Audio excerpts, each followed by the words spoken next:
Good morning, ladies and gentlemen. During my college days, I used to sit through events like these. Some, smart classmate of mine would organize occasions like this. We didn't call them TEDx in those days. And some old person typically would be invited. They would come and, talk about nostalgic stories about their generation and then tell us what we should do with our life and what we shouldn't do with our life. So I thank the organizers for giving me this opportunity to inflict that same pain on you all. Uh, Truly, honestly, I'm really excited to be here. I wanted to really prepare for this. So I did what I always do. I opened Google and said, how do I talk about literature to millennials, technology students? And then Google said, no document matches your search. Try a different keyword. What to do? I take Google very seriously. So I decided not to talk about books, but to talk about book covers. And specifically, this particular saying, don't judge a book by its cover. It's a fairly uncomplicated, straightforward quote, right? We all understand this. It essentially tells you not to judge a person by what you see, to not rely on outward appearances, outward looks, outward traits, because they can be misleading, right? So let me tell you how I got interested in this quotation. I'm a writer. I've published 2 novels, and I'm working on my 3rd. For a writer, it feels like when the manuscript is done, you're done. The book is done. But in reality, that's just the beginning. Publishing has a lot of steps: editing, layout, book cover design, pricing, ISBN numbers, a whole lot of things. And my experiences with designing the cover for my books got me thinking about this saying. Maybe there is more to this saying than meets the eye. So that's how I got interested in this quotation. You're all technology students, right? If I say the words information technology, what comes to your mind? Cell phones? Internet? Computers? Rightly so. But for me, those words mean something else. The grandfather of all of these technologies that truly started storing, retrieving, and spreading information. The printing press, books, the revolution of books, right? When printing started, books, were like this. The publishers really did not get the books bound. They were sort of having this, simple paper cover, and the purchaser was supposed to get the books bound. It kind of reminds you of those old cell phones, with those push button, feels like brick. These also feel like brick in the wall, right? But then it did, actually, let's think about this metaphorically, right? If these were covers for books, what about people? What is a cover for a person? It's what somebody make of us when they first see us. That's that first impression that people make of us that sometimes influences and sometimes have a lasting say on the last impressions that they have, right? When I see those old books, I get reminded of how I was in school. Most of us wore uniforms. We didn't have a mohawk haircut. We didn't have any flashy devices that we carried. We all looked somewhat similar. We all spoke in a similar fashion, right? Plain, somewhat similar. There's not a lot of opportunity to make a statement, which I'm sure a lot of youngsters want to make today, right? In the world of books, things didn't remain the same, right? Things changed. Can I have the next slide, please? And what happened was the publishers started making some differences. The books got bound. You can see there's some color, some glitter, there's some small pictures. It's still a little bit staid. It's still a little bit, not that flashy, but you can see that it's very different. And around this time, when this change happened, is when really that quotation first came about. The first instance of that quotation is when this happened. don't judge a book by its covers. So that means the minute we had that opportunity to have some judgment with the covers, people started making those judgments, right? So when there is an opportunity to do so, people will do so. Things remained the same in the book publishing industry for a while. They were the staid covers. But then slowly, printing became more and more sophisticated. There were color printing. Papers were a lot more matte finish and this finish and that finish. And then the binding became better. So slowly, the covers became a means for attracting buyers. When I grew up in a very provincial town. There was not a lot of, and this was long ago, so there was not a lot of entertainment. There were only 2 TV channels, and one played Hindi programs all the time. So I read books. I would go to a bookstore, and in that bookstore, there was this long-stemmed fans, that would drone on in the hot afternoon, and I would just walk around and try to get my next read. And there was this man at the cash register who would come and who would say, oh, you should pick up that book called Abhita by Lasa Ramamridam. Or he would say, you should pick up this book called To Kill a Mockingbird by Harper Lee. That's how I got to know about books. What do you see when you go to a bookstore today? What do you get? You get cappuccino. You get toys. You get action figures. I swear I saw an Xbox demonstration in a bookstore. Right? So how do you attract the buyer? How do you attract the buyer? The cover becomes more and more of an interesting tool to attract the buyer. Look at look at this. This is Ivanhoe. It's a very old book. And on the left, you see, there's some color, some icons. But then see the one on the right. You have a cross. There's something to do with religion. There's this red color, something about blood maybe. And then there's this man in the back, so this medieval knight. So they're already telling you something about the book, and you're intrigued about the book. You're like, okay, maybe we'll try it. Let's try, one more. This is a book. It's called The Psychopath Test. It's about mental illness. This is a single cover. Look at it. The left side kind of feels very calm, and outward everything is fine. And look at this side. It's got that really, the tiger, and there seems to be something conflicting going on. You suddenly look at that cover, and then you immediately feel that there's something about it, some layers, some conflict, right? And then let's look at one more book. This book is actually a very, very iconic book. And you see I don't know if you noticed this, you see the author's name on the top, not the book name, because the author is a famous author. So you have the author's name, and then when you look at the book, you see that, and this book is set in a dystopian future where books are banned. Nobody reads books, and if you have a book, it will get burnt. It's a fantastic book, and if you see it, if you see the cover, the human being is made of paper, and the paper is burning. Look at how thoughtful the book cover is. It's actually telling you a lot about the book, right? And it kind of makes you want to open the book. Why are publishers spending so much time and energy and resources to make the book cover so interesting, right? It's a very important question. Nobody invests resources until they're going to get something in return. So clearly, the covers are attracting people. When I grew up, we did not carry the world around in our pockets like you do, right? You all have your cell phones.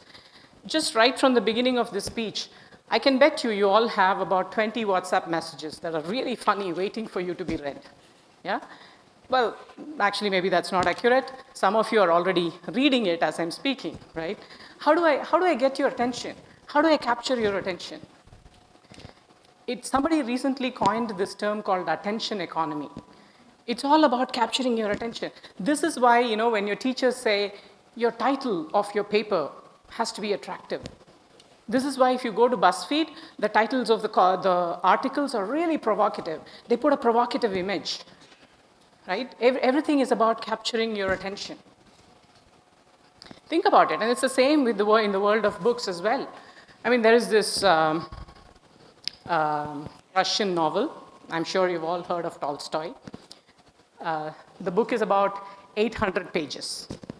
And if that is not in itself is a deterrent, it is about Russian aristocracy. And the characters' names are all like 3 words long. It has something like, and I'll see if I can remember it, something like Andrei Nikolaevich Boltonsky or Nikolai Ilyich Rostov. Those are character names. And it's like 800 pages.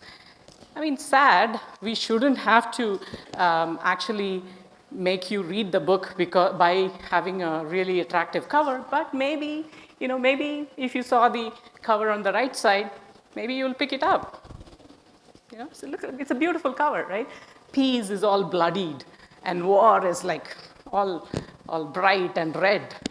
Yeah. So this whole thing about book covers is becoming more and more important. Let's think about human beings, right? So the way we walk, the way we talk, our gestures, all of this is now, it all seems to matter, right? How we present ourselves. Maybe it's all important. Maybe that's how you get to attract the attention of someone, right? And it's not just, just one single thing. It's not just how you dress. It's a composite of things. So if you were to look at this next book cover, it's a very famous book. It's a recent bestseller in the last 3 years. Look at the picture, right? You have the Trishul and you have the hairdo.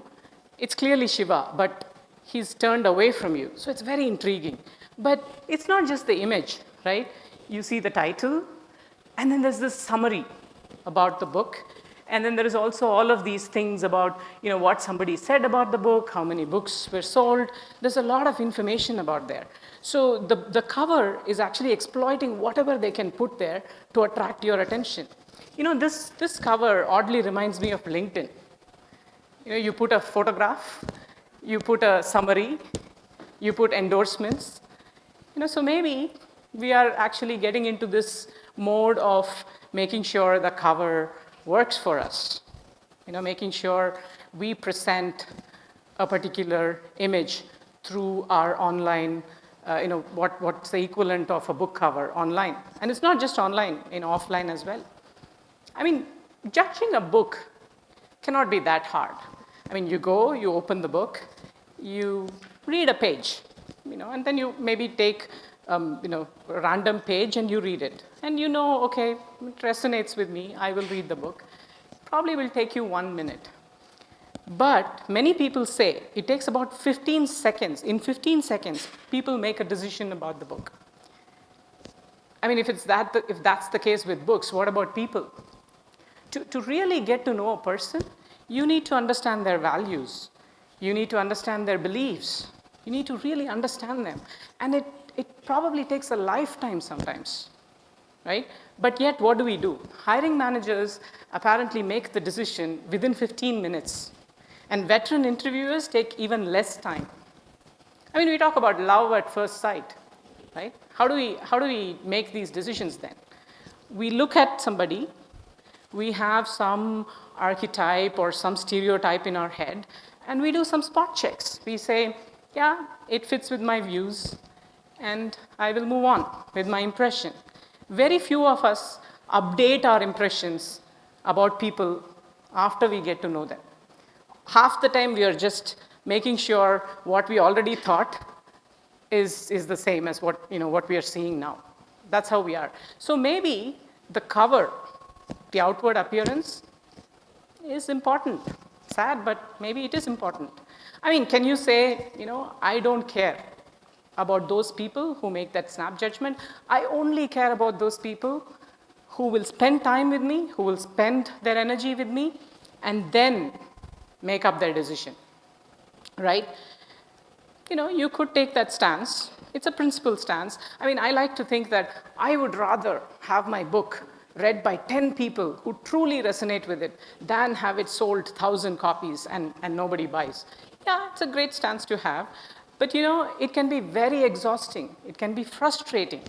And, maybe many people cannot afford to make that stance, especially when you're selling a skill or when you're selling a book for your livelihood.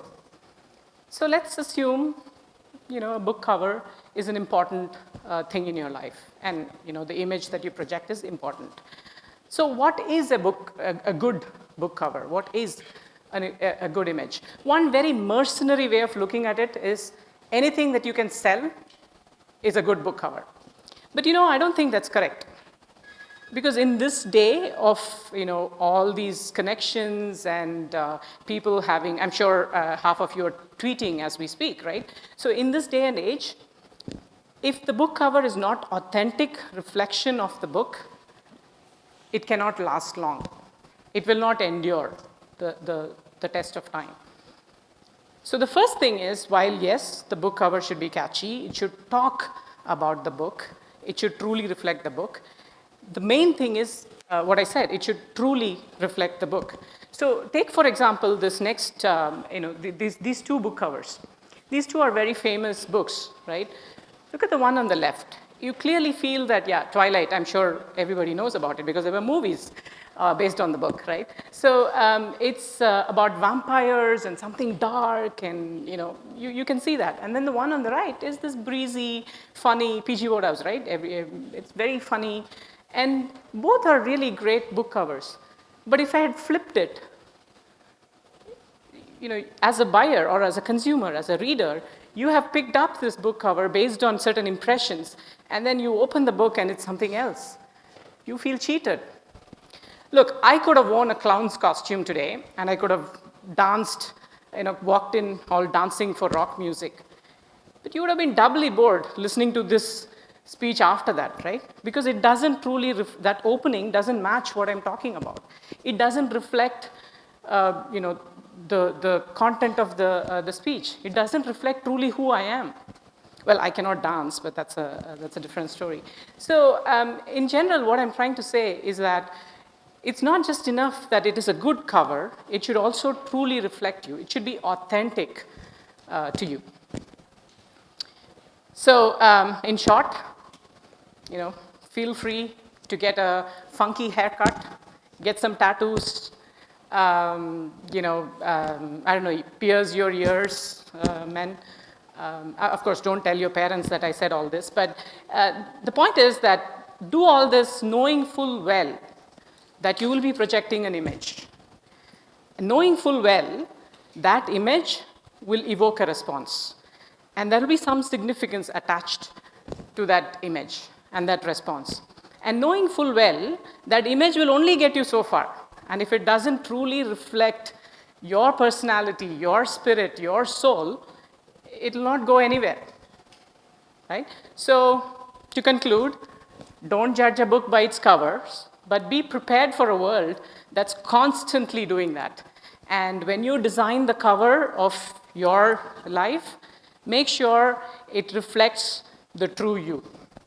Thank you.